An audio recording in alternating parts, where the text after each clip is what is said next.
He died with his eyes open. By Derek Raymond. Dramatised by Nick Perry. Part 1.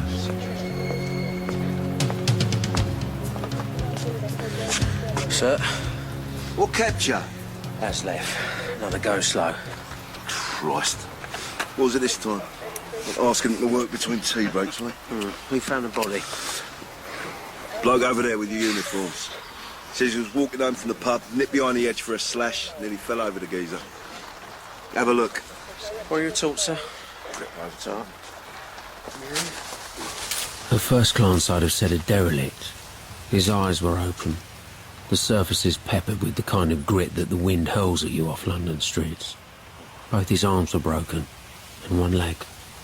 His head had been battered in below the hairline, and his brains had slopped down his left cheek into the mud. His face, what was left of it, wasn't a strong face, but one that had seen everything and not made sense of it until it was too late. I'd seen plenty of violent deaths, but never anything worse than this one. So what do you think? I think they weren't joking. More than one of them? I'd say so. And they didn't do it here, neither. There's hardly any blood under the body. Yeah, I noticed that. Probably not a robbery, then. It's systematic. They worked him over, either for information or revenge. Then they dumped him. Mint? Oh, thanks. Anything on him? The HSS papers. That's all. Charles Loxley Allwins Staniland, born 12th of the 6th, 1931. Makes him 51. Quite a moniker. Upper crust, by the sound of it. Crust on his uppers, more like. State of him. Drinker. Got a drinker's nose. Has a pathologist been? Caught up in traffic. So's the ambulance. Bloody has left. Maggie wants to sort that lot out. Then the miners. I'm going back to the factory. Already? I've been in Acton 2 hours. It's long enough for anyone. You can have this one, all right? Not for serious crimes, is it? Fine. What he meant was there was no glory, no promotion, no press conferences with the TV there, no national manhunt. For every one of that type of murder, there's a dozen others, unimportant deaths of people who don't matter and never did. People like Staniland. Those are the cases we pick up at A14, the Department of Unexplained Deaths. That's why we're the most unpopular and shunned branch of the service. We do everyone else's dirty work, and they hate us for it. Yes? You got a moment? Ah, Sergeant.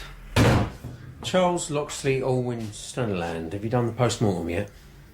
I have, yes. You'd better come through.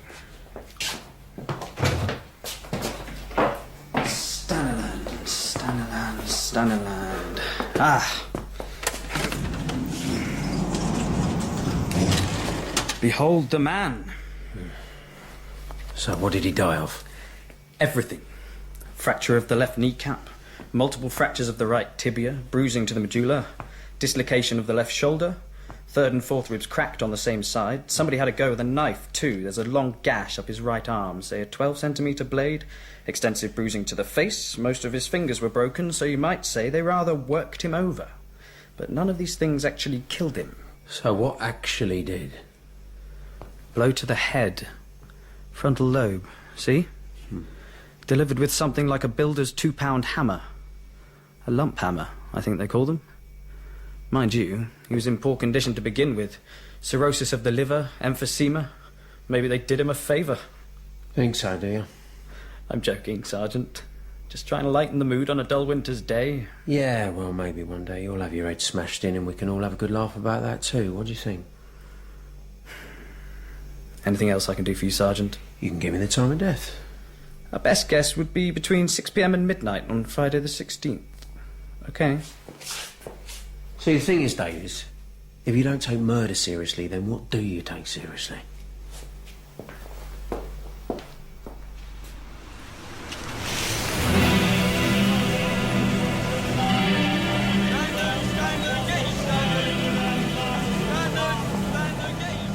I headed back to the factory. If you want to know, it's the big concrete police station on Poland Street opposite Marks and Sparks. Covers the West End from Tottenham Court Road down to Trafalgar Square, from Marble Arch to Hyde Park Corner. The villains call it the factory, so we call it that too. Something to do with what goes on in the interrogation rooms, apparently. Hold him up! I want to hear him say no comment again. Go away! Bloody hell. I'll get it. Yes? What? Oh, it's you. What? Warm in there, is it? You what? You seem to be sweating, sir. What do you want, Sergeant? I was wondering if your blokes had searched Staniland's flat. Who?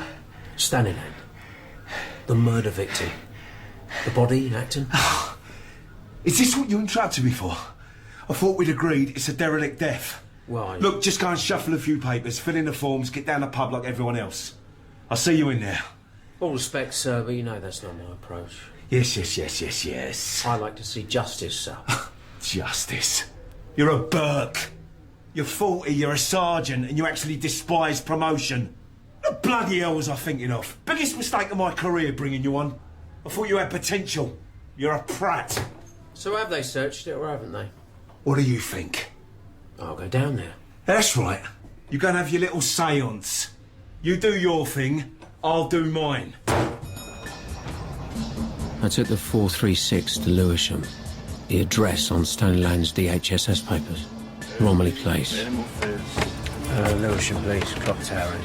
Yeah, 30 pence, please, go. Thank you. Highway type, please. I read the paper on the way over. There was a load of stuff about Lady Diana being up the duff and some politician making a speech criticising everyone but himself.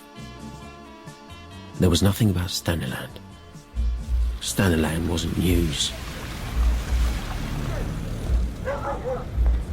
Romilly Place is what you might call a clever area. The milkmen don't deliver and the coppers walk round in pairs. And there I was, all on my lonesome. Hello there, is this number 23? Excuse me, boys. Sorry, can I get past? Where you going, mate? You don't live here. I'm going to visit a friend. Yeah, what friend? He's going to visit Charlie, I bet ya. Oh, you know Charlie, do you? He ain't home, mate. Any idea where he is? He ain't nowhere. He's been murdered. Has he? How do you know that, then? Just heard. You're police, ain't you? That's right, yeah. You got some bollocks walking down this street on your own. Did you know Charlie, then? Not really. He was just some old pisshead, wasn't he? Oi, copper. I said you've got some front coming down here. Yeah, why is that, then? This is a no-go area. Is that right? Yeah. And what's so funny? Oh, come on. Turn it up, Scar. But Scar had a knife in his hand. I hate knives. Hate them worse than guns. I didn't think he'd try anything, but there was something about his eyes that looked wrong, and then he just came in fast with it. I tried blocking his arm, but the blade cut straight through my anorak and nicked the skin. So I leaned in and stamped very hard on his right instep. He fell backwards onto the doorstep and winded himself. And while he was writhing around and trying not to cry, I picked up the knife. One more squeak out of you and I'll come back with a van load of my mates from the SPG. You understood? Now clear off, go on. Get off the street, go home.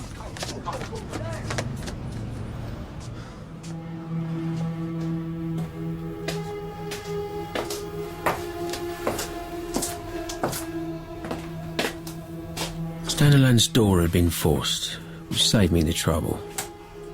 As I'd rather suspected the little shits had been in there before me, but I doubt if they'd found anything worth nicking. Staniland's room was one of the most putrid I'd ever seen. It stank. The walls ran with damp. The floor was carpeted with bottles, unwashed dishes, filthy clothes, uneaten food, books. Poetry, mainly. Neruda, Eliot, Milton, and cassettes. Boxes of them. What the hell brought you to this dump, Charlie? The light by the bed had been left on. Next to the light was a cassette player, with one of those little microphones attached. I pressed play. and I knew straight away the voice was Staniland's. I took the night ferry to France. The moment I got back to Douai-Jour, first thing I did was burn all my daughter's clothes, all her books and toys that had been left behind. It was the cost of my failure as a father and a man. I drank cold wine from the bottle while the fire burned, destroying our past for us, my daughters and mine. What are you doing? Oh, God. Oh, whining into that bloody tape recorder again. Please, Barbara. Yeah, I don't want my voice on it. Where have you Sorry, been? I said turn it Where have you been all Sunday night? I hate Barbara Spark. How can anyone so beautiful be so bloody? She laughed at me the last time I tried to make love to her. Oh, God, you're a clown, Charlie. 51 years old and behaving like a love-struck schoolboy. I opened the drawer of the bedside cabinet and found more tapes. And there were more inside shoe boxes under the bed, and loose ones scattered around the room. I had another bad night in the Agincourt.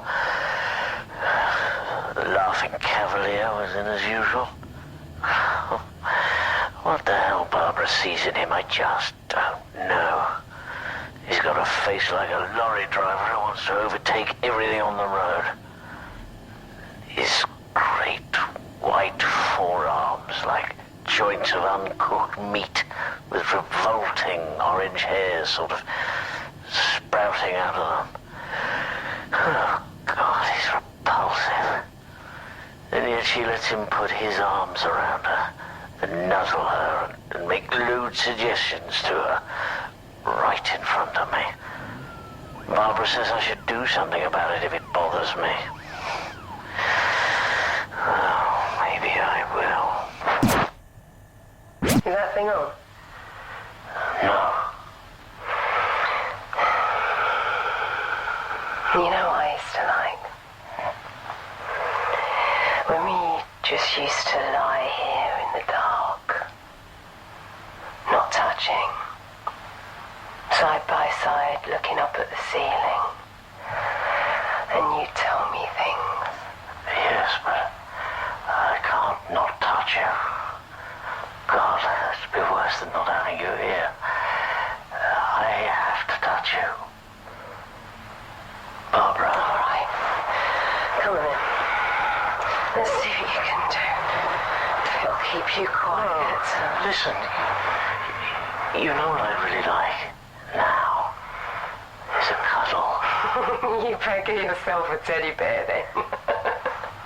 It's just that I'm pretty frightened of life at the moment.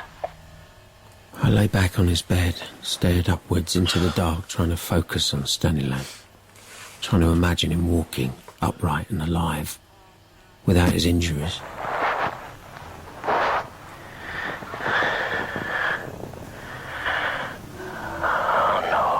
The delicate lace of flesh. Detach the heart with a single cut. Unhinge the ribs. And take down the long dress of muscle from the bones. And pause to boil the knives. And I suppose I must have fallen asleep, because the next thing I knew, there was a woman standing at the foot of the bed looking down at me. At least I think there was. She was only there for a moment, then she was gone. I mean, for all I know, I dreamt it. And by the time I dragged myself upright and gone downstairs to the street, she was gone. If she'd ever been there in the first place. So I washed my face, got some breakfast at the local Greasy Spoon. ADP, please, boss. Do you know a pub round here called the Agincourt? Agincourt, yeah. Henry of Agincourt. It's down there on Greenwich Lane. Okay. Thanks. The Henry of Agincourt pub, as you might imagine, was a concrete bunker with medieval wooden beams painted on the front, surrounded by low-rise council flats. Morning. We're not open. Oh, sorry. The door was open, so I just came in. Well, you can just go out again, can't you? OK, but I was hoping you'd be able to answer a few questions first. Are you police? That's right. Here's my warrant card. Shit. Look, if it's about last night... It's not about last night. What happened last night? Oh, nothing. Bit of a dust-up, that's all. Nothing out of the ordinary for this place. Yeah, I can believe it. So you're the governor here, are you? I am indeed. Do you know a man named Charles Staniland? I gather he was one of your regulars. To be honest, I don't usually know people by their second names. I see. Well, he was found dead yesterday. Here's his photo. But I warn you, it was taken in the mortuary. Jesus Christ. Do you recognise him? Yeah, that's Charlie. Sorry, when you said Charles, I didn't quite... Yeah, when did you last see him? A while back. 3 or 4 days, I reckon. He liked to drink, did he? What, Charlie? Not half. Christ, I made a right mess of him, didn't I? They? Yeah, I mean, whoever done that. Any idea who it might have been? Me, nah. Did you have enemies, as far as you're aware, among your customers, for example? Well, I mean, who wouldn't in a place like this? Yeah, anyone in particular? Look, the thing about Charlie is he didn't really fit in round here, if you know what I mean. Like, when he'd had a drink, he'd start ranting on in his posh voice and, well, got up some people's noses. I've had to bar him on more than one occasion. Anyone dislike him enough to kill him? No. Nothing like that. What about the Laughing Cavalier? The what? The ginger bloke, big, loud, fancies himself with the birds. Charlie called him the Laughing Cavalier. Doesn't ring any bells. Orange hairs on his forearms, you must know him. Look, let me tell you something, Sergeant. I run a tight house here. Then it'd be a shame, wouldn't it, if the boys over at Lewisham decided to come down here one night and get everyone to empty their pockets. It's bad for business, that kind of thing. OK, look, what exactly do you want? Charlie's girlfriend, what was her name? You mean Barbara? Barbara what? Spark. Good. Better. Describe her. Blonde, nice figure, tits. Good looking? Cool, yeah, not half. Punching above his weight there, Charlie was. Who's the Laughing Cavalier? No. Look, please. What's his real name? I can't do it, Governor. On my life, I can't. Ask someone else. He's well known in these parts. All right. Just tell me this and I'll go. What does he do for a living? He's a builder. Blow to the head. Delivered with something like a builder's £2 hammer. A lump hammer.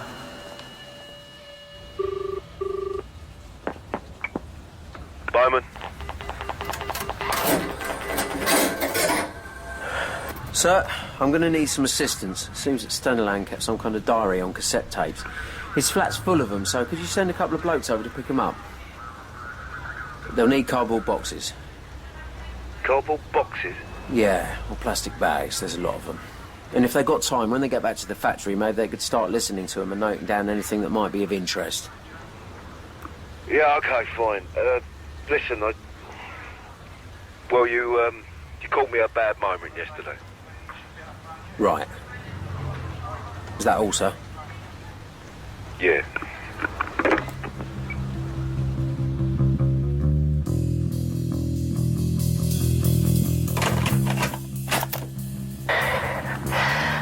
Got a letter today from my brother, so-called. He refuses point blank to help me. Not that I've actually asked for anything, but he just panics the moment I appear on his doorstep. I can see it in his eyes. He knows that by rights he should look out for me, but he knows that if he did, his wife would flay him alive.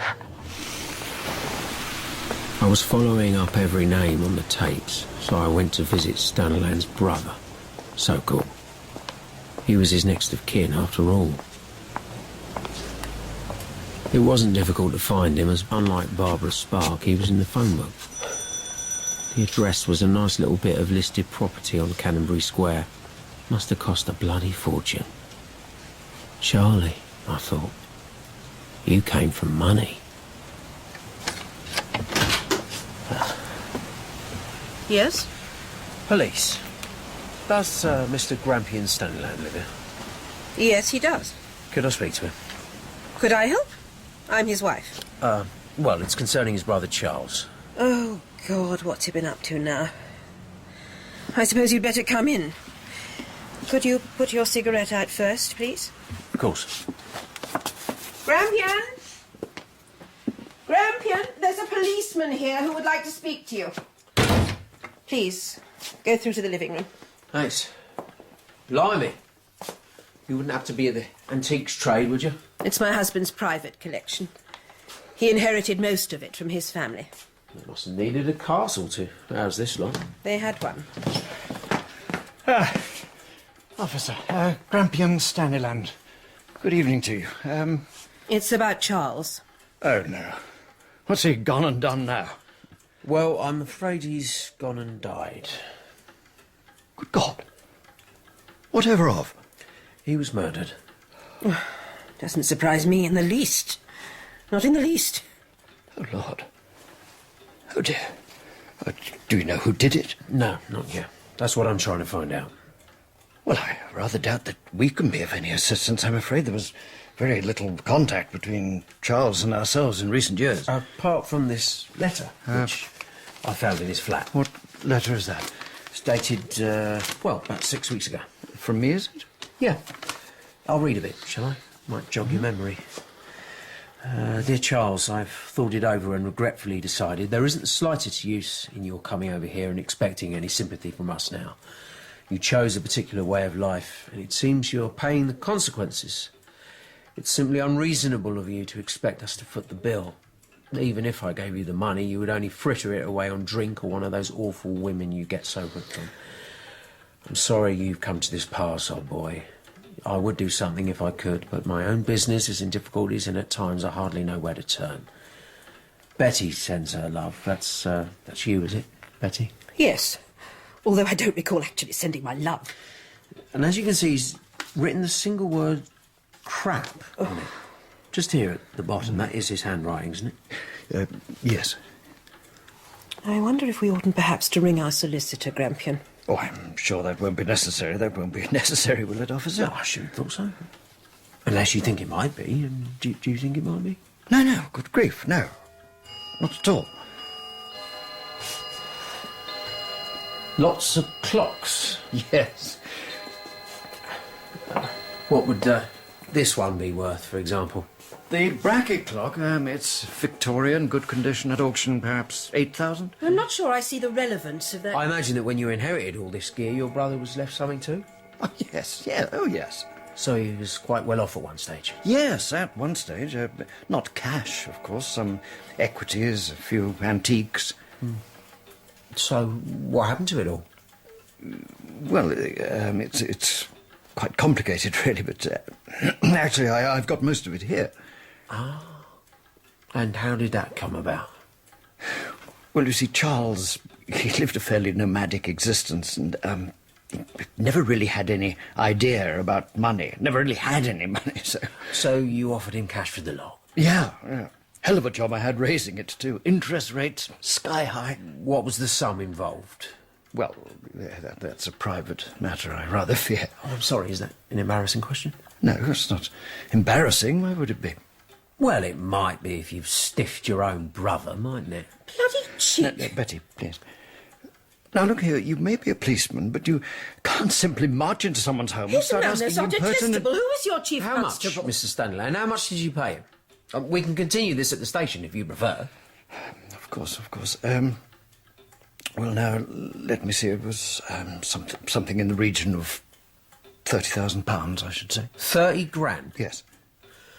I used to work in the robbery squad, Mr. Staniland. Looking around at this little lot, I'd say you got something of a bargain. How dare you?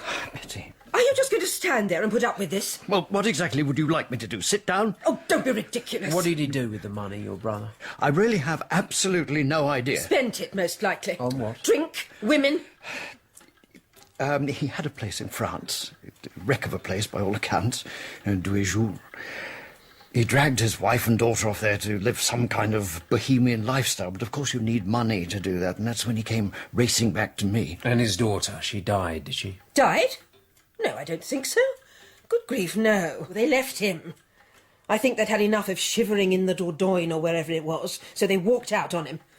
About the only sensible decision that woman ever made, the stupid little tart. You didn't get on? No, we didn't. But that's not what I meant, is it, Grampian? Betty... What did you mean? Tell him. Please. I mean, she was a prostitute, a whore. Well, she was a clip girl. She worked in night Ask him clubs. how he knows. Now, Betty, oh, girl. Now. He paid her for service. The fact is, I met Margot in a club in Soho. He spent £1,000 of my money on her. £1,000! The dirty old goat, look at him. Can you imagine any woman sleeping with that unless it paid her? Because I can't. And did your brother know anything about this? No. Was he running her? Good Lord, no.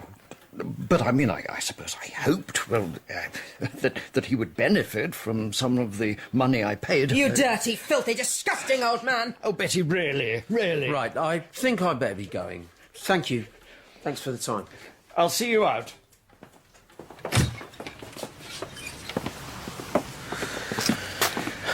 I do apologise for my wife's behaviour. She's rather highly strung. I can hear you, Grampian! You wouldn't happen to have an address for Margot, would you? Well, last time I saw her, she was living in Fulham. It's Callow Street, number 34. It's Bottom Bell. Grampian! Grampian! Yes, all right, I'm coming.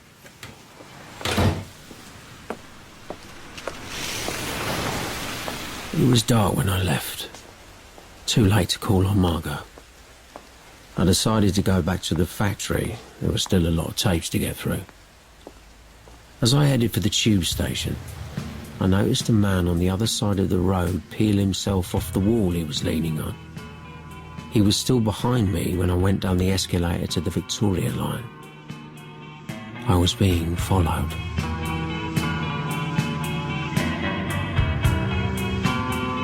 In He Died with His Eyes Open by Derek Raymond, the detective is played by Gorman. Staniland is Toby Jones. Barbara, Tanya Franks, and Bowman is Ben Crowe. Grampian is played by Michael Bertenshaw, Betty, Christine Absalom, the landlord, Sean Murray, the pathologist, Ed Thorpe, and Scar is Will Howard. He Died with His Eyes Open is dramatised by Nick Perry. The director is Sasha Yevtushenko.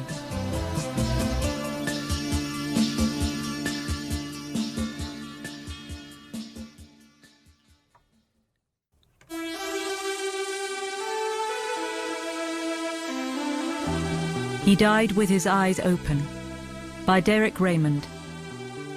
Dramatised by Nick Perry. Part 2.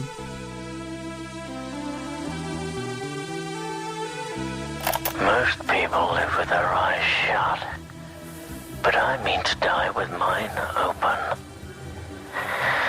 The question is how? How to do it consciously and deliberately. How to plan it up to the last moment and record everything. On the second day of the investigation, I was sitting at my desk in room 205, the Department of Unexplained Deaths, listening to the voice of Charles Loxley Olwyn Staniland deceased, trying to decide if it was murder or suicide I was dealing with.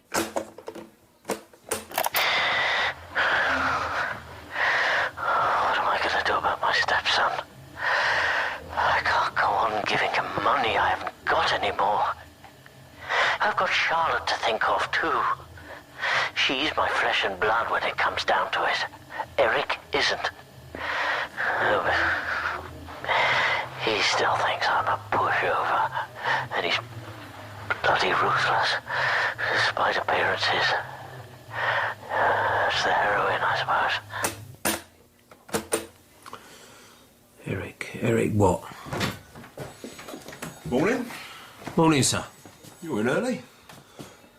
You've been here all night, haven't you? There's a lot to get through. What exactly is it about this case, Sergeant? I'm not sure what you mean, sir.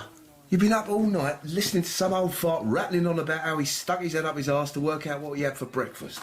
I took one of the tapes home with me. It's bollocks. Someone's got to listen to him. No, they haven't. It's evidence in a murder inquiry.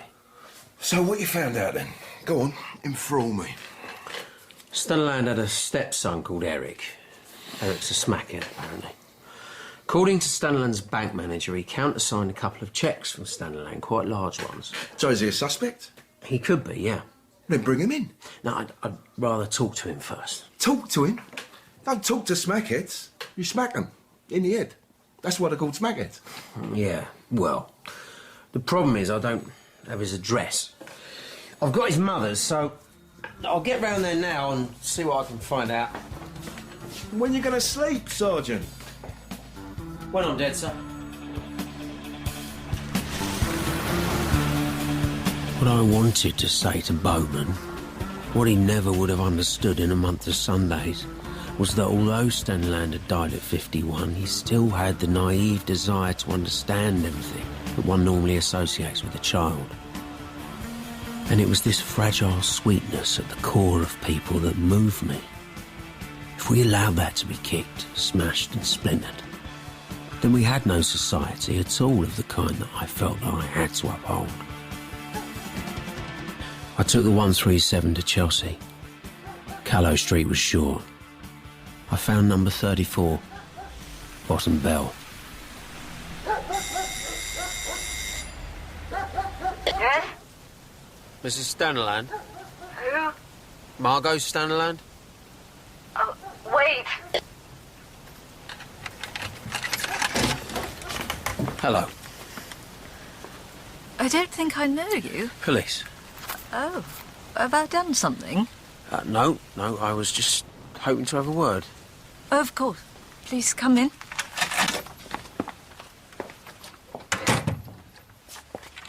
Sorry, it's just that hardly anyone calls me Mrs. Staniland anymore.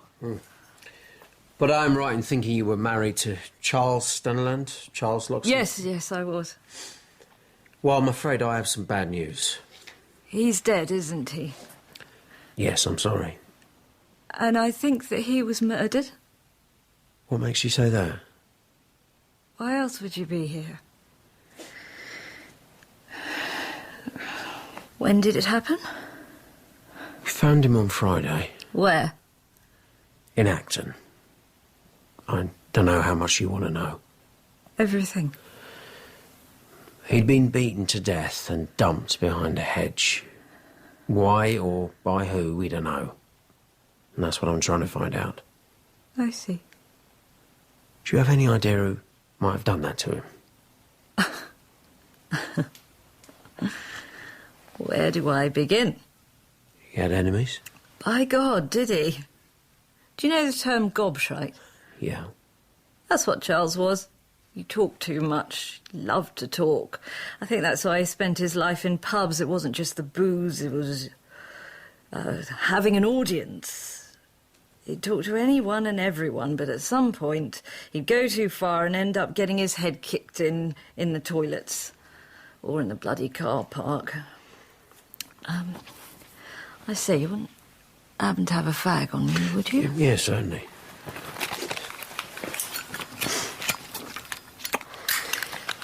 Thank you. People don't much like to hear the truth about themselves, do they? And is that why you left him? No, not at all. I found it quite exciting, in actual fact, the way he could get under a person's skin. So, why did you leave him? Oh, no money. No money, never any money. And as soon as he did get any, he gave it away. It was ridiculous. He was pathologically generous. And where did this money come from that he gave away? Inheritance, mostly. How much? I don't know exactly, but it was a lot. He sank a load of it into our house in France. The rest he gave away. Every penny. Who to? Oh, waifs and strays. Anyone who smelt it on him and said they needed it. It was a soft touch. The softest. He was the kindest man I've ever been with. And I have been with a lot of men. Oh, God. What am I going to tell Charlotte? She always said he'd come back. Take my handkerchief.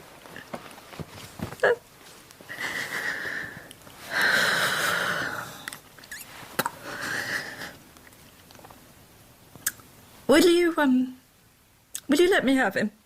When you've finished with him, I want to bury him. At least let me do that for him. I have some money in the post office. I can prove it. I've got the book somewhere. I'll show you. Mrs. Staniland, I want to ask you about your son. My son? Yeah. I was just wondering, these waifs and strays that your husband helped out, was Eric one of them? Well, yes, I suppose he was in a way. He was good to Eric, really. Awfully good, considering he wasn't his own flesh and blood. I mean, most people take against Eric. He has his demons, you see. He's a drug addict. Well, if you want to put it like that. Where would I find Eric? I should pay him a visit, really. Well, you won't be hard on him, though, will you? No, of course not. You're a policeman. You give me your word. I give you my word. You have my word. The last time we were in touch, he was living in Soho, in a squat in Petworth Street, just off Berwick Street Market.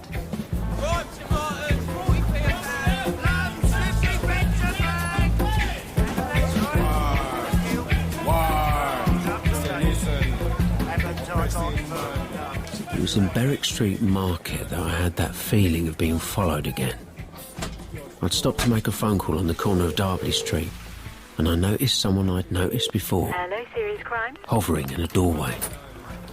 I spoke to the collator at my neck and found out Eric had done time. 18 months for possession at the Scrubs. Right. He wouldn't have enjoyed that. Thanks. A boy from his background. Bye.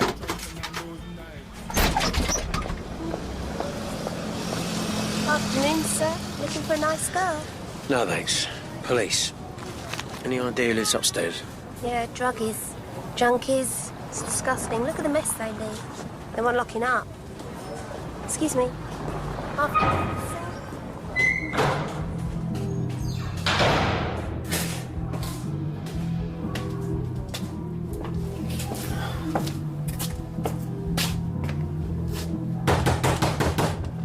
Eric!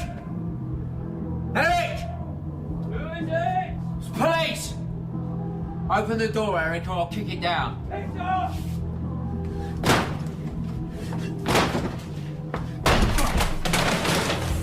Stop coming here, it's a legal squat. Turn that racket off. What did you do that for? I asked you to turn it off, didn't I? That's criminal damage. You'll bloody well pay for that. Don't be daft. No, it matches everything else in here. Funny.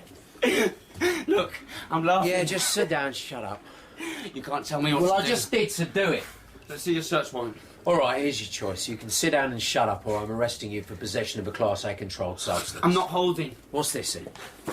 Oh, Jesus, it's not mine. Huh? Whose is it? How should I know? I'm not the only person living here. Do you want to go back inside, Eric? Do you want to go back in the scrubs? No. Let's just calm down, okay? You're the boss. Now go and put some bloody clothes on, for God's sake. I don't know where to look. Okay. You should phone your mother. She worries about you. You've been speaking to my mother? Yes. What about? Well, that's what I'm here to tell you. What's happened? Sit down. It's about your stepfather, Charles Staniland. What about him? He's dead. So? What do you mean, so? I mean, you know, people die. So what? He was old, wasn't he? He was 51. Well, there you go. You don't seem that surprised, Eric. Why should I be? I mean, it was on the cards, wasn't it? Was it? Yeah. The way he drank. He had that streak, you know, that self-destructive streak. He didn't self-destruct, Eric. Someone beat him to death. More than one person, in fact. Look, here's his picture from the mortuary. Jesus Christ. You know anything about it? What about that? Oh. No, wait, what? Why would I know anything about it? So it's come as a complete shock. Yeah, of course it has. Right. Can you tell me about the money? What money? The money your stepfather gave you, the cheques. What cheques? The cheques you countersigned. I honestly have no idea what you're talking about. Lying comes naturally to you, doesn't it, Eric? Some people have a gift for music, but with you it's lying. Look, if you're trying to fit me up, We have you've got no traced them, chance. Eric. A cheque for £500 and another for 300, both countersigned by you. So stop lying and tell me. What'd you do with the money? Did you spend it on heroin? Yes. Are you going to arrest me? Oh, I ought to. You didn't like your stepfather much, did you? No matter what he'd done for you. He didn't like me much either. Well, he must have for a bit, otherwise he wouldn't have given you that 800 quid, would he? Pretty well cleaned him out, didn't you? Well, if I did, I didn't know what I was doing. He never said I was. How'd you get the money out of him, Eric? What do you mean, get it out of him? I told him I needed it, so he let me have it. Soft touch, was he? Your mother said he was. Look, he offered me the money. He was concerned you about know, me. Eric, about listen, the way I'm beginning not to be very fond of you because you're lying to me. Because what you really said to me was, give me your money, old man, or I'll smash your bloody face. That's ridiculous. You knew he couldn't afford it, so you made his life hell until he went to the bank to raise it. That's a lie. What I really want to know is who you took with you. What do you mean who I took with me? I didn't take anyone with me. I think you did, Eric. I didn't. See, I don't believe you could have done something like that on your own. Well, you'll have to, because I did. OK, so how hard did you hit him, Eric? To start with, when he told you he couldn't give you the money? Just a slap, I don't know. Just a couple of slaps. So you give him a slap, you start pushing him around, you're thinking, well, this is easy, so you give him another push, and the stupid old git just refuses to give in, so you get really annoyed, you get really bloody annoyed, and you pick something up, and before you knew it, you've done that to him. Look at the picture. No, please. That is what happened, isn't it? No, it wasn't like that. Look at me. How would I have the strength to do something like that to him? Thank you. And who did? Eric? They'll kill me. You don't know what they're like. I can protect you. I promised your mother. I'm not going back inside. And tell me this. Was one of them a man and one of them a woman? Just nod. Please, I can't. Where'd you meet them? Was it a pub? The Agincourt. OK. Now listen to me, Eric. I'm very, very serious. Don't tell them I've been to see you. Don't even mention it to them. Do you understand me? Sure. Because what they did to your stepfather, they will happily do to you, all right? Mm-hmm. If you need any help, just ring this number and let me know where I can find you. I promised your mother I'd look out for you, and I'm a man of my word. Right. You should go and see her, you know. You know where she lives, don't you? She's concerned about you. It was time to go and see the Laughing Cavalier. It was getting dark when I arrived in Greenwich. As soon as I walked into the Agincourt, I knew which one he was. Face like a lorry driver who wants to overtake everything on the road. Forearms like joints of uncooked meat with revolting orange hairs spraying out of them. Staniland's description was a good one. This is a white area, this is NF controlled. Hello there. Sorry to interrupt. Please. I was wondering if any of you chaps knew a bloke called Charles Staniland? Charlie? Posh bloke, by all accounts, used to drink in here. Middle-aged, sort of wasted looking. Yeah, we all knew Charlie. What's happened to him? I'm sorry to say he's been murdered. His body was found over Acton Way on Friday night. Couple of pictures here. Oh dear. It looks like he was hit by a truck. Actually, he was beaten to death with a hammer. Ooh, nasty. A lump hammer. The kind that builders use. Well, he must have got right up someone's nose then, eh? Looks like it, doesn't it? What's your name, mate? Harvey Fenton. Private word, Harvey. What for? Let's just say you fit description. Anything you got to say, you can say in front of my associates. Your associates? What, this lot? Yeah. OK. Suit yourself. I believe you know a woman called Barbara Spark. Babsy? Yeah, I know her. Everyone knows her. She and Staniland was something of an item. If you say so. She was Staniland's bird. So what if she was? I heard you screwed her. Who told you that? Staniland. He kept a diary. Well, he was wrong. I didn't. Oh, right. Turned you down, did she? Yeah, I didn't give it a chance to, mate. Why not? Are you a homosexual, Harvey? A what? Only I heard that she's a highly fanciable woman, so I'm assuming if you didn't fancy it, you must be a homosexual. She's a brass, mate, and I don't pay for it. You short of money, Harvey? Who isn't? Robert Maxwell. Yeah, well, I ain't Robert Maxwell, am I? A few hundred might have come in handy. What's that got to do with anything? Staniland had money. No. Look. Let's have it right. Staniland was a knacker. All right, he was posh and all that, but he was a knacker. Never had 2 pennies to rub together. You ask the governor here. Always trying to run up a tab or punch drinks up to people, eh? Waster, mate. Total waster. I'm telling you, whoever done Charlie never done him for his money. Right. Was that it? Yeah. I'll leave you and your associates to enjoy the rest of your evening together. Thanks. Oh, and any idea where I might find Babsy? Barbara, whatever you call her. Yeah, she works the clubs up west. Soho, round there. Clipping mainly. Try the 84.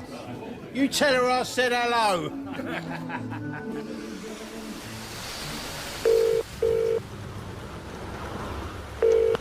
Bowman.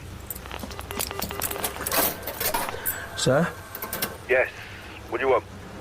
Does the name Harvey Fenton mean anything to you? Yeah. Scumbag, why?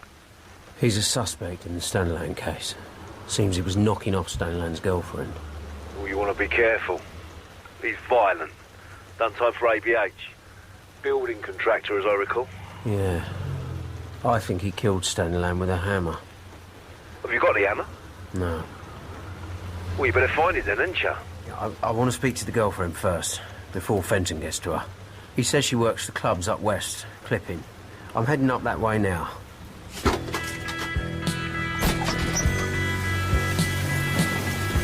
The 84 was an illegal drinking club just off Old Compton Street that managed to stay open by paying kickbacks to the Vice Squad. Can I help you, Jack? My name isn't Jack. I know that, mate. Just being friendly. I'm looking for a girl called Babsy. Blonde. A second name Spark. Mean anything to you? She'll be in later, I expect. Maybe I could wait. Are you a member, Jack? Nah, but I believe my membership's pending. Perhaps I could come in on a temporary? I'm sure that could be arranged. Father cover it. Do go through to the bar, sir. Thanks.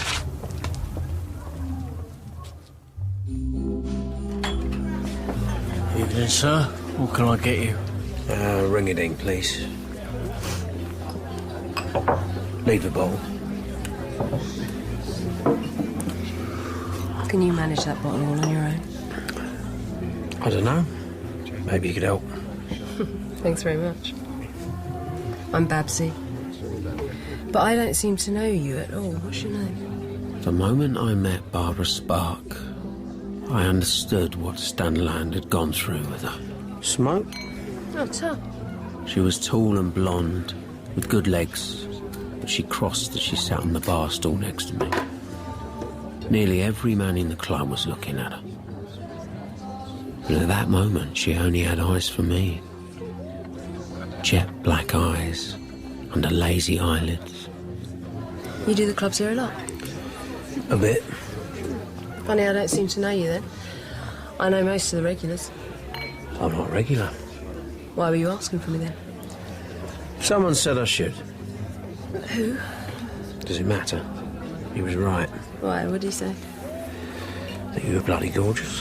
Why, thank you, kind sir. I could easily fancy you.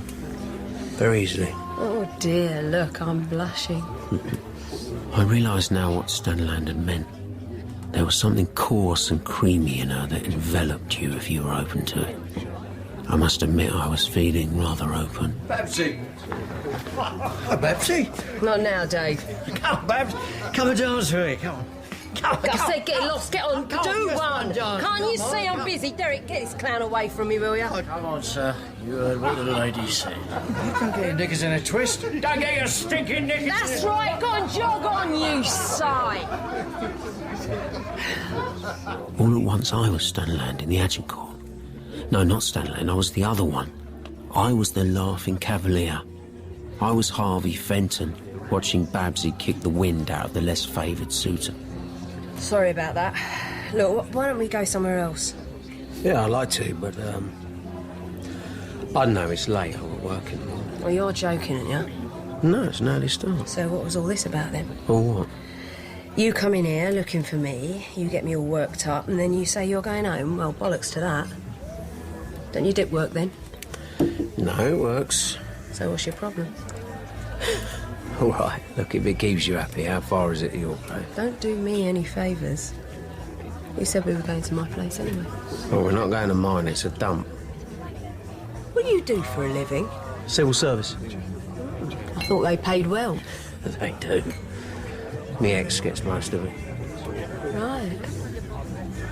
New Cross it is, then. OK. Let's get a cab.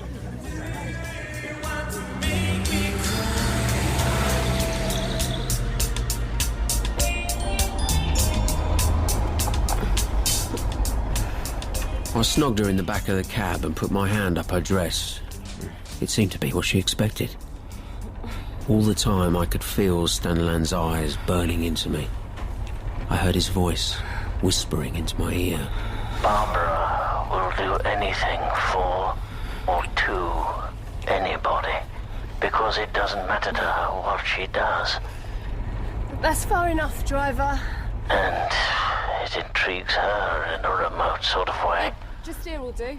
Watching me struggle with the impossible. What do I owe you, mate? Like a wasp in a glass of beer. Yeah.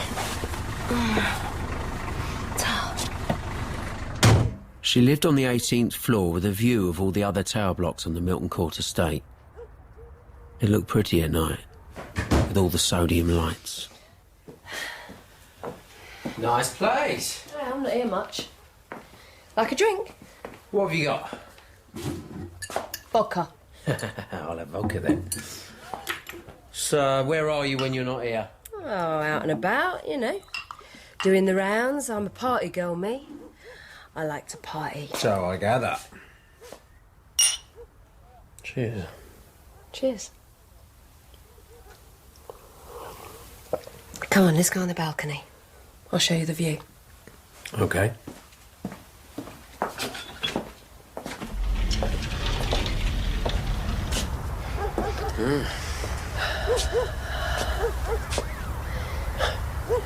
So you're going to tell me who it was who recommended me? Ah, just some bloke in a pub. Which pub? The Agincourt, Greenwich Lane. Know it? Who was the bloke? If I knew his name, I'd tell you. He was a tall fella. It's quite posh. Ring any bells? No. When was this? 10 days ago, something like that. Why are you so interested? If someone's talking about me, I like to know who it is. Well, don't worry, I only said nice things. How did the subject come up? Oh, I don't know. I think I happened to mention that I hadn't had any since my wife left me, which was about a year ago. That's when he suggested looking you up. What did he say about me? He said you were worth every penny. I see. So, is the meter running? Yeah, it's running. Right, come on in. I'm not paying waiting time. You really know how to sweep a girl off her feet, don't you? She was shy when it came to going to bed. I followed her inside and started to undress her, but she pushed me away and went into the bathroom. I should have left there and then. I had to remind myself I was a copper investigating a murder. I'd chosen to walk in Staniland's footsteps in the hope that they might lead me to his killer, and I knew it was a foolish and risky course of action. If Bowman knew where I was and what I was doing, he'd have me back in uniform in the blink of an eye. But I liked the way she looked. I liked the way her dress clung to her. And when she came out of the bathroom, my body felt no scruples about it at all.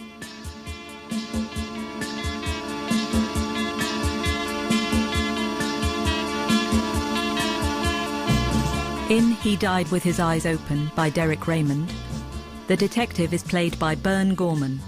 Staniland is Toby Jones, Barbara, Tanya Franks, and Bowman is Ben Crowe. Fenton is Jamie Foreman, Margot, Prianga Burford, Eric, Will Howard, and other parts are played by Sean Murray and Michael Bertenshaw. He Died with His Eyes Open is dramatised by Nick Perry.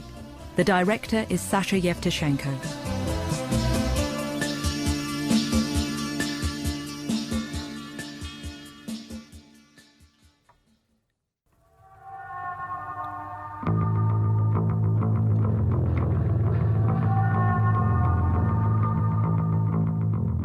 He Died with His Eyes Open by Derek Raymond.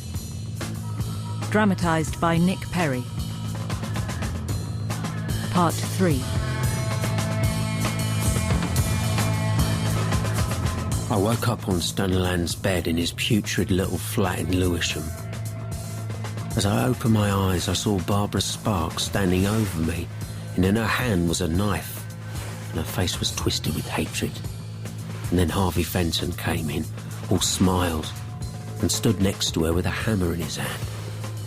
And as they started to lay into me, I raised my arms to cover my head. And that's when I woke up.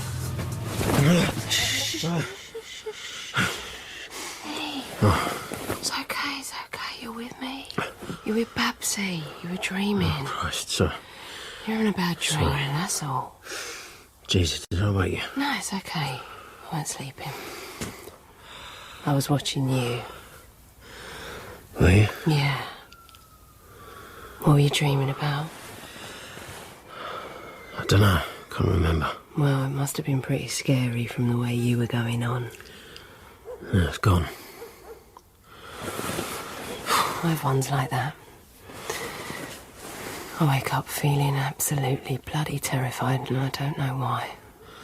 I don't know what of. All I remember is the feeling, dread, I suppose you'd call it. Like something terrible's going to happen to me, something really ghastly. Sometimes I'm too scared to go to sleep. Sorry to hear that. Come here, let me comfort you.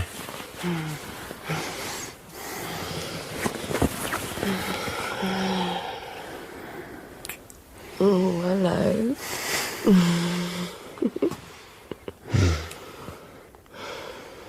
The meter's still running, is it? No. Meter's off. The knife in the dream. The knife Barbara Spark had been holding. It was the knife I'd taken from the kid who tried to stab me outside Staniland's flat. The survival knife. I remembered waking up the next morning on Staniland's bed and a woman looking down at me. She had the light behind her, but it could have been Babsy. I don't remember the knife in her hand, it all happened too fast. But she could have picked it up. It was a useful looking knife. And if she had, maybe she'd hung on to it. In the morning I got up while she was still asleep and searched for it. And all of a sudden I felt pretty shabby, to be honest, going through her kitchen cupboards.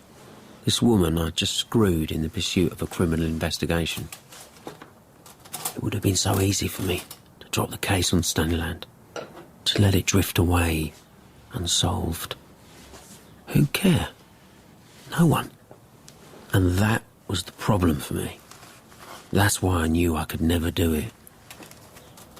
Looking for something? Christ. Someone's got a guilty conscience?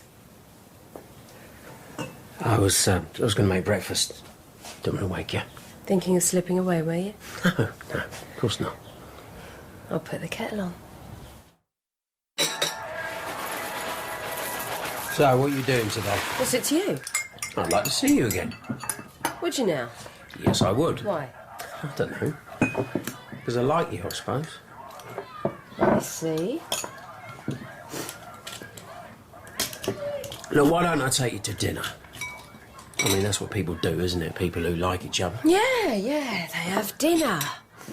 And they get married and they have kids and then they buy a car and then they get a mortgage and they move into a semi-detached box on a housing estate in Hertfordshire. We'll sod that for a game of soldiers. It's only a curry, Babsy. I never said I liked you. You said the meter wasn't running. Oh, yes, I did. You're not a morning person, are you? All right, look. It's the Mahalia on the Fulham Road. We'll say 8 o'clock. If you're there, you're there. I went back to my disgusting police flat in Nine Elms to get changed and have a shave.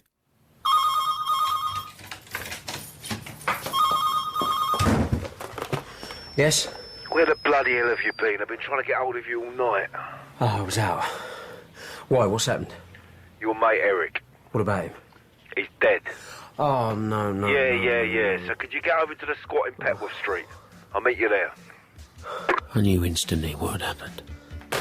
It was obvious. Eric had done exactly what I told him not to do.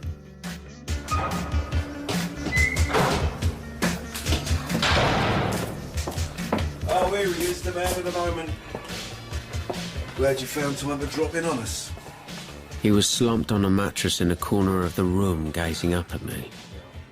His throat had been cut from left to right, and there was a razor blade between his right thumb and index finger. Behind him on the wall, there was a thick spray of blood where the artery had been severed. Jesus.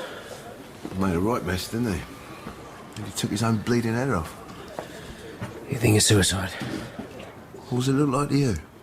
His throat's cut, he's holding a razor blade. Well, that's hardly conclusive, is it? Has the pathologist seen him? Not yet. Ugh. Odds on that is not the murder weapon. But someone told his mother. Yeah, she's been spoken to. Shit. Should have brought him in when I had the chance. The mother says you went round to see her. She gave you his address. Yeah. She wanted me to tell him that Staniland was dead. Which you did? Yes. And you think Eric's involved in some way, so you come down hard on him? Not that hard. I think he met Barbara Spark and Harvey Fenton in the Henry of Agincourt pub on Greenwich Lane, and the three of them conspired to screw money out of Staniland. Only they went too far. Well, he told you this, did he? Not in so many words. I put it to him. He didn't deny it. That's going to stand up in court, isn't it? Oh, no. Christ. Look, can we get out of here? Yeah, come on. Pint. So where were you last night? I met someone. Ah, right. Yeah, good for you. About bloody time. Maybe you'll start behaving like a normal human being for a change. Who knows? So what do you think happened after you left him then? Eric? I think his bottle went. I think he ran to Fenton and told him he'd had the law round. And Fenton done him then? Yeah. Not Spark? Pardon? You said just Fenton. Why not Barbara Spark too? Yeah, well, it could have been both of them, I suppose. Right. I think he's trying to bring him in. No. Not yet. Why not? What good would it do? They'd clam up. You bouncing them off the walls wouldn't help. They'd probably enjoy that. Yeah, not as much as I would. Look, let me do it my way. I'm close. I just need evidence. Enough to put these arseholes away for life. I hope you know what you're doing, Sergeant. Yeah. So do I. I went and got myself tarted up for my date at the Mahalia. I listened to Staniland while I was shaving. I'm here on my own. Barbara's been gone, God knows where, for 3 days and 3 nights. I can't stand it. Why can't I just finish it now, while the tape is running? But I can't. I can't let them win. It's for Barbara and the Laughing Cavalier to finish the job. I must get them to commit themselves to their own evil. And then perhaps my life would have added up to something. I wondered if mine would too.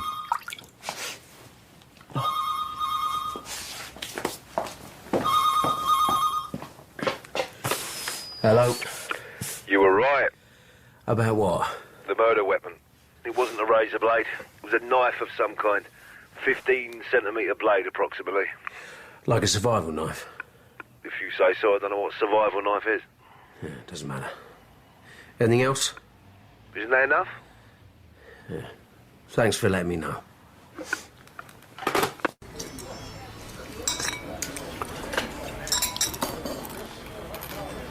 What's wrong? I thought you'd be pleased to see me. I am. No, you're not. Something's happened. Nah, it's just work, you know. Oh. I think you'd better tell me some more about yourself, don't you? You're a proper man of mystery, you are. There's no mystery. I beg to differ. For example, you don't strike me as the sort of bloke who's really into the club scene. Well, I'm not. I told you it was a one-off. Oh, yeah, that's right. Someone told you about me. Yeah. I remembered his name now. It's Charlie. Charlie something. Very well spoken. He liked to talk. Oh, yeah. Yeah, I think I know who you mean. So did you and him, I suppose we must have done. Not jealous, are you? I can't bear jealous men. No, you won't have that problem with me. I should hope not. All right. Your turn. What? That's not fair. You ain't told me anything. Yes, I have. Now you have to tell me something. Like what? I don't know. Something about yourself. Anything. Okay. I've been to prison. What for? GBH. 2 years in Holloway. Blimey. Blimey, is that it? I was expecting a bit more of a reaction than that. So, what did you do? That was he? Someone called me a whore. Thing is, I don't much like being called a whore. So I waited until he was asleep, then I grabbed the bedside lamp. Did quite a lot of damage. Should have done more. So, you still want to go on seeing me? Makes no odds to me. You are or you are. I just don't like being called a whore, that's all. Fair enough. I'll try and remember that. You're funny. Look, you made me smile. Should we get the bill? We went back to her place, only this time I knew my body wasn't going to perform for her. I could imagine Margot Staniland's grief all too easily. I could see her son's lifeblood decorating the wall in that squalid room in Petworth Street. This scratching around for evidence had to end. I had to reach through the lies of those responsible, down into their throats and tear their hearts out. So, what is it you've got against mortgages and semis in Hertfordshire, anyway? I don't know, it just makes me want to puke. I've always hated it. Kids, schools, mum down the shops, dad working for the council, regular meals, telly in the evening. What's the use of it? I mean, it takes your life away. You were a kid once, weren't you? Not really. I grew up in care. My mum couldn't cope. She was, all over the shop. I started taking my knickers down the minute I realised that's what the boys wanted. Some of the staff, too. When I worked out I could get them to pay for it, I never looked back. That's where me and Charlie... Charlie from the Agincourt. Charlie I met. So you do know who he is, then? All right, yeah. If you want to know, he had a crush on me. A schoolboy crush. He used to trail around after me. Look, let's not talk about him now. Oh, no, I'm intrigued. I said no, so drop it. Well, you brought it up. Me and Charlie, you said. You and Charlie. Yeah, I mean, that's where we saw eye to eye. Family life, proper jobs, people up to their necks in debt, sweating at night about how they're going to pay it all off. It's crap. He used to say, look at them, all these people strolling around Battersea Park in their nice clothes as if they had all time before them. They're out of this place alive. These stupid people with their mortgages and their cars. And their children. Exactly. What's the point? So what happened to him, Charlie? What happened? Yeah. In the pub, they said he died. They? Yeah, I heard that too on the grapevine, like. You don't know what happened? No, but I believe it may have been alcohol. I seem to have upset you. There's some people in my past I'd rather forget, that's all. Can we stop talking about him now? Let's drink to him. Here's to Charlie, late of this parish, a good man, who saw things as they are, who had no illusions. I can drink to that.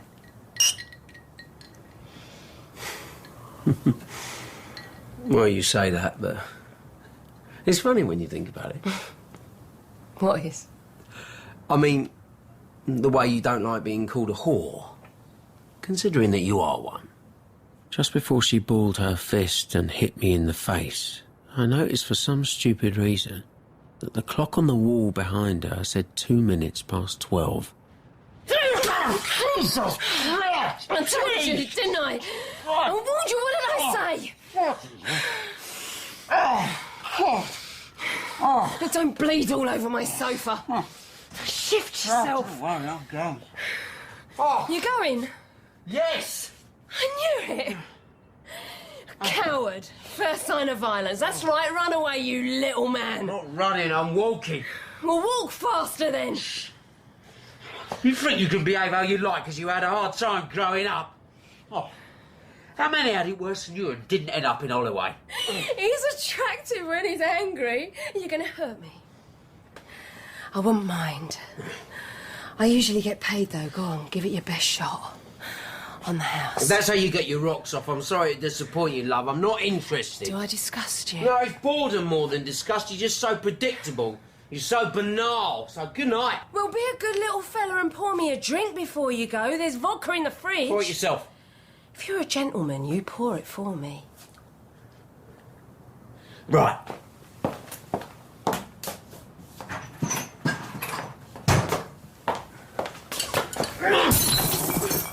There you go. It's poured. She stared up at me. Her face was hard and triumphant, and I was suddenly sure she knows exactly who I am and why I'm here. Well, isn't this nice? Not really. See ya. I wasn't going to leave. I had to see this thing through. What Staniland had started was left for me to finish. We all instinctively try to make death less difficult for ourselves. It was 1 a.m. There wasn't a soul on the streets outside Barbara's flats. But no matter how logically you think, or how much you drink, it all ends the same way. I stood in the shadows on the other side of the road and waited. I thought of Staniland. And so the job is to accept it, to face it full on, to be courageous. After a while, quite a long while, a transit drove into the estate and parked under Babs's tower block. Harvey Fenton got out and walked inside. I gave him 10 minutes. Then I went in after him. Fenton was sitting at the kitchen table. The survival knife was in front of him. Is this what you've been looking for? Your face. His face. Back already? Didn't take long, did it? You've been following me, Harvey. Why would I do that? To see where I was going. I don't care where you go. You can go where you like, mate. Recognise this, do you? Yes. What is it? It's the knife I took off some kids the night I searched Staniland's flat. One of them tried to stab me with it. Oh, how ironic. How ironic, Babsy. One of them tried to stab him with it. I found it right there on the bed the day after we did Charlie in. There were no police around, so I thought it was safe to come up and clear out all his tapes and diaries, but when I got there I found some dosser had broken in and was skipping on his bed. That was me. I know that now. I recognised you the moment I saw you in the club. You know I did. You must do. No. Bloody hell, he's even dumber than he looks. Why did you have to kill Eric? I didn't have to. I just did. Because? He talked to you about us, didn't he? So obviously we couldn't take the risk of letting him live. He was a blabbermouth. He had a mother who cared about him. So? If she cared about him that much, why was he a junkie living in a squat? He was a grown man. He made his own choices. Where are your bum chums tonight, Fenton? Left them at home, did you? You're cheeky, aren't you? You're a cheeky chappie. You must be feeling confident. You must be feeling absolutely certain that I came here alone. Well, let's wait and see, shall we? I'm in no hurry. Are you in a hurry, Babs? No. So is this where you killed Staniland? Yeah? Nah. We did him in a railway arch in Bermondsey. I keep my van and tools there, so it was ideal, really. But what you got to understand about Charlie, he as good as asked for it. Didn't he, Babs? He wanted us to do him, didn't he, Babsy? He really did. In fact, you might as well say he paid us to do it, when it came to it. No, that's what you made it come to. I've never seen a more thorough job. You enjoyed that one, didn't you? We enjoy them all. What, more than two, are there? There will be in a minute. Are we giving him long enough, do you reckon? Yeah, come on, let's get it over with. It's late, I'm tired. I don't think your mates are coming, mate. What do you think? I'll leave you to guess. Oh, come on. I've had enough of this faffing around. There's no one coming. Give me the knife. You sure? You did the last one. Give it to me. When the knife struck me in the right centre of my throat, it didn't hurt at all at first. It just felt very odd, being able to see the handle sticking out under my chin. I made a gesture as though to pull it out with my hand, but only in a quasi-humorous sort of way.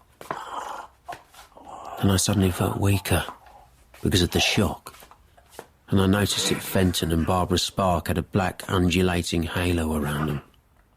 I wanted to speak, but the knife was such a dreadful interruption in my throat that my hearing had turned into a dark roar like a train in the tunnel under Swiss Cottage.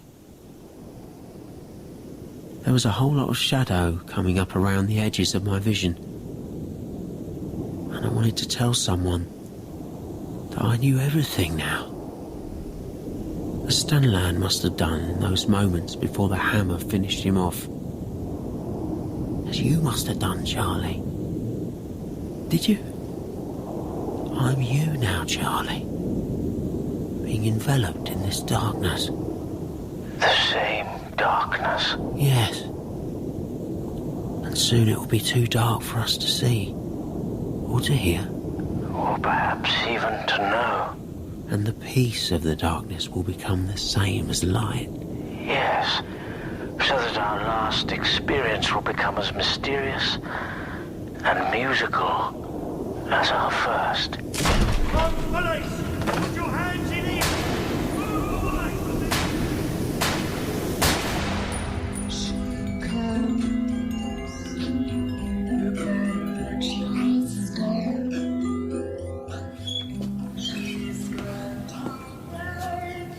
Hello. How do you do? I'm Charles Staniland. I know. Really? Yes. I've seen pictures. Well, a picture. Okay. Well, it's really wonderful to meet you. It really is. Just wonderful. Yes, likewise. Who are you, by the way? Who am I? Yes. What's your name? You do have a name, don't you? Well, don't you? He's awake. Nurse, he's awake. He's awake. Okay, let me see. Good. That's good. Hello? Can you hear me? No, don't try to speak. You're in hospital, and you're quite poorly, but you're going to be okay. I'll leave you with your colleague for a minute. Not too long, please. Don't worry, I'm not hanging around. You all right, then?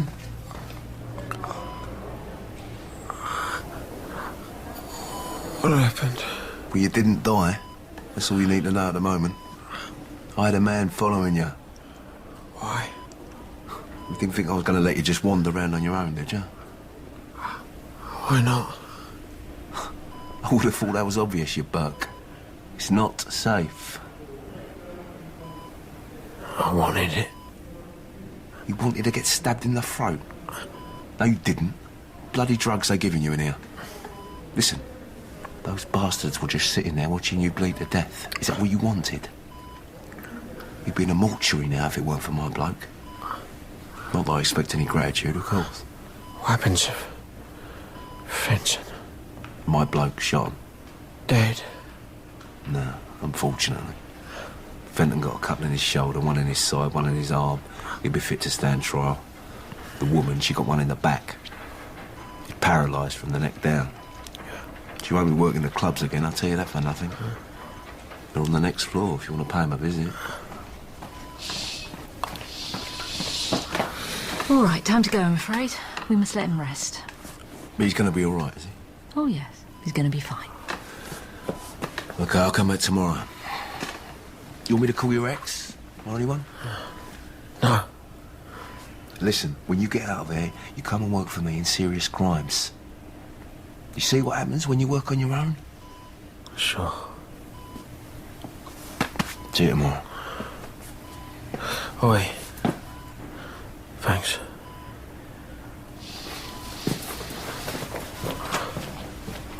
I lay back, thinking. Staniland would go to his grave avenged. Fenton would get life for the attempted murder of a police officer. And Barbara? Maybe she'd be spared jail, but what was that phrase the judges like to use? She'd have plenty of time to reflect on her crimes. Maybe something as Staniland would get through to her one day, as it had got through to me. He'd made me care about who I was, in a way I didn't know I could. I closed my eyes and heard his voice. I wish I could find someone who would listen, instead of just a tape. And then I fell asleep.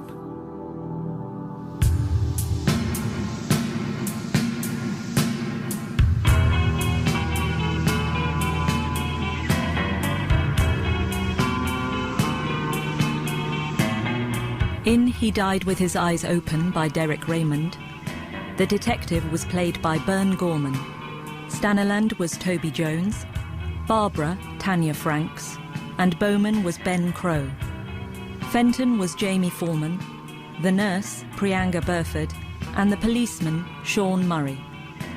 He Died with His Eyes Open was dramatised by Nick Perry. The director was Sasha Yevtushenko.